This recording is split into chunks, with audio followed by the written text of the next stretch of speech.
Did you know that if you enter your name and a few small details into this website... Was that the end of it? It brings up all your previous car finance agreements on screen and...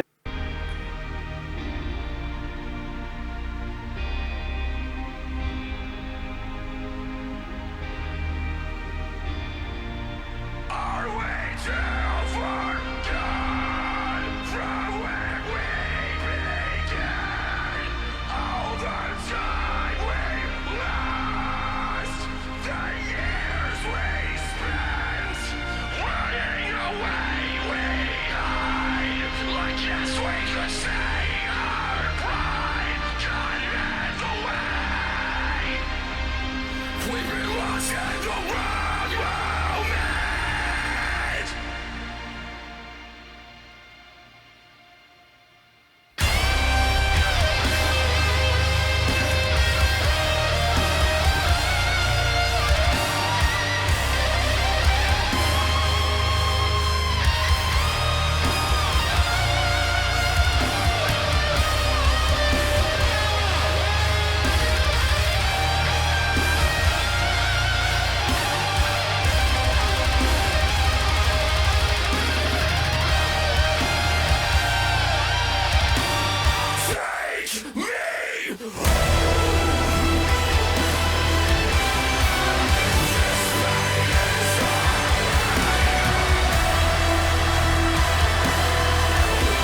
this song is more about like just feeling like real and just being human. And I think there's a part of everybody when they like go through hard things, and it's just easier to just turn away and just pretend that it's not happening. And you're like, okay, well, I don't like that, so fuck that. I'm not going to deal with it anymore.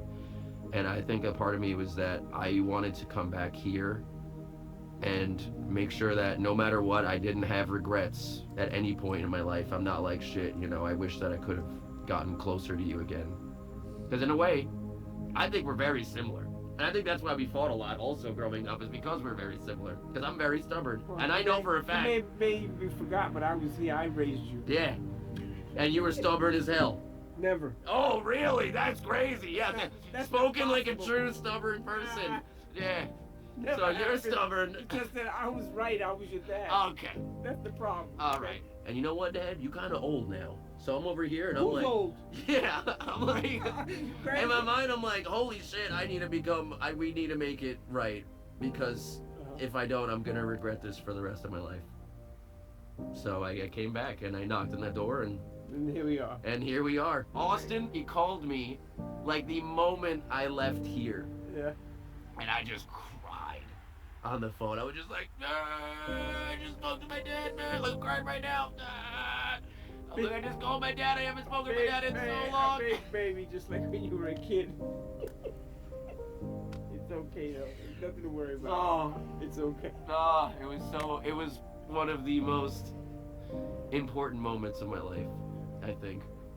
Thank you for being a part of this video. Absolutely. It's I fine. love you. I love you. It's my pleasure. We did it. We did it. Easy Okay, peasy good. lemon squeezy, Dad. I knew we could do it. Okay, we did it. Thank you. Welcome back. All right, so I just watched Glenwood by Lorna Shore, and it's difficult to process it all. Actually, it's difficult to articulate my experience of that. Let's talk about the music first. So I think I've said before in other videos, I come from the world of Motown and soul music and R&B and Michael Bublé and other such like softer types of music. And so like a really sort of like loud and shouty type of music is not where I've come from at all. But I wasn't put off by that at all. Yeah, I really wasn't. I don't know if it was like the melody, but just there was nothing aversive about the music in that song, which is so interesting, isn't it? That I actually enjoyed the song. And maybe like part of the reason for that is because it was so emotional.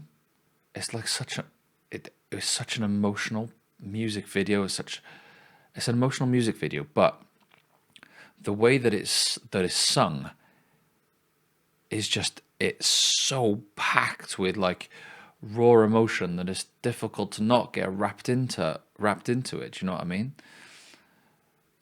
And so yeah, it was that, you know, there was lots. I had lots of thoughts throughout it. I liked how like the different musicians were in different rooms, almost like an honoring of like an individual's journey with their parents and with their mum and dads. I liked how the guy at the end, I guess that's his name. Is his name Lorna Shore? Is that his actual name? I don't know if that's his actual name. Let me know in the comments. But that lad that was singing, the fact that at the end he was such a sweetie pie, like he was so gentle and sensitive and articulate and stuff, and there's just such like a contrast with the type of music which is like feels aggressive, but what I'm seeing now is that type of music isn't aggressive. It's just emotional. It's just packed with emotion, you know. And so just to see him chat to his dad at the end there, and it was just lovely, right? It was just lovely because obviously they've been on a journey together, and you know, the journey that they've gone on, at least from a psychological perspective, is the journey that is a journey of anger to forgiveness, I think. Obviously the kid had gone through some stuff with like the breakup of his parents, and like what that song showed so clearly is like the pain just the pain of that for a young person. And then it bounces, doesn't it? It bounces through time. Because then what you've got is a young person that is really angry and doesn't know what to do with their anger and their resentment and their bitterness. And then you get into the sort of, I'll smoke weed, or I'll do some drugs, or I'll walk down this particular path. And it all comes from the same place, which is just like the inability to make sense of the pain and the breakup that's happened in the family. I assume this fella has used music as a way of trying to make sense of it all. And like the fact that he's reached a place now where he's gone back to his father and he's managed to reconnect. I just think it's so lovely, you know, because I think what would have informed that would have been something along the lines of, well, my dad was going through a difficult time through all that as well, and has done his best given the situation, and I think he deserves more from me, even though, you know, I've been angry for a really long time. I've got to let that go. And so there's like an acceptance. There's an acceptance thing that has happened there as well. I felt teary in that. I felt tense. So my body was like quite tense throughout it. There was a sense of like, oh, I don't want this to be happening for this kid. And yeah, there was times where I was sort of like holding back tears quite early on in the song. And I think it's like that sense of like emotion that comes through the song. I won the moon and the stars for that kid. I think he's wicked.